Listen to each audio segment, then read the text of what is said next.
Hi കുട്ടീസ്, സ്കൂളൊക്കെ നമുക്ക് start ചെയ്യാൻ വേണ്ടി പോവാണ്. അതിന്റെ പ്രിപ്പറേഷനിലായിരിക്കും നിങ്ങൾ എല്ലാവരും എന്ന് എനിക്കറിയാം. ഓക്കെ, അപ്പൊ നമ്മൾ ബോർഡിൽ കാണുന്ന ഓരോ ഷേപ്പിന്റെ പേര് നിങ്ങൾക്ക് നല്ലപോലെ അറിയേണ്ടായിരിക്കും.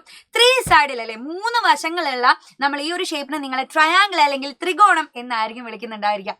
അതുപോലെ അതിനേക്കാൾ ഒരു സൈഡ് കൂടി കഴിയുമ്പോൾ അല്ലെ അതിനെ നമ്മൾ എന്ത് വിളിച്ചു?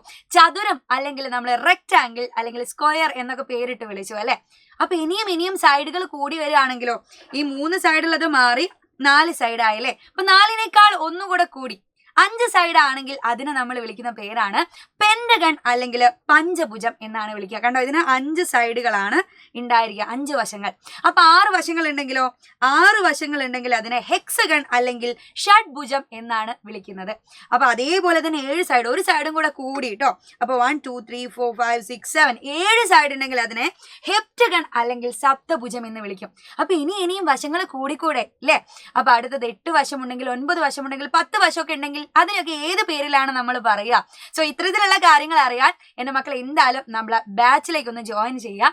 ഓക്കെ, അപ്പൊ നമ്മളെ പ്രാണ ബാച്ചിൽ ഇത്തരത്തിലുള്ള ഒരുപാട് ബേസിക് ക്ലാസ്സുകൾ ഇപ്പൊ സ്റ്റാർട്ട് ചെയ്തിട്ടുണ്ട്. അപ്പൊ ഇനിയും നിങ്ങൾ ആരെങ്കിലും വൈകി പോയിട്ടുണ്ടെങ്കിൽ താഴെ കാണുന്ന നമ്പറിൽ ഒന്ന് കോൺടാക്ട് ചെയ്യുക. ഇനി നമുക്ക് പ്രാണ ബാച്ചിൽ വെച്ച് കാണാം. Bye bye.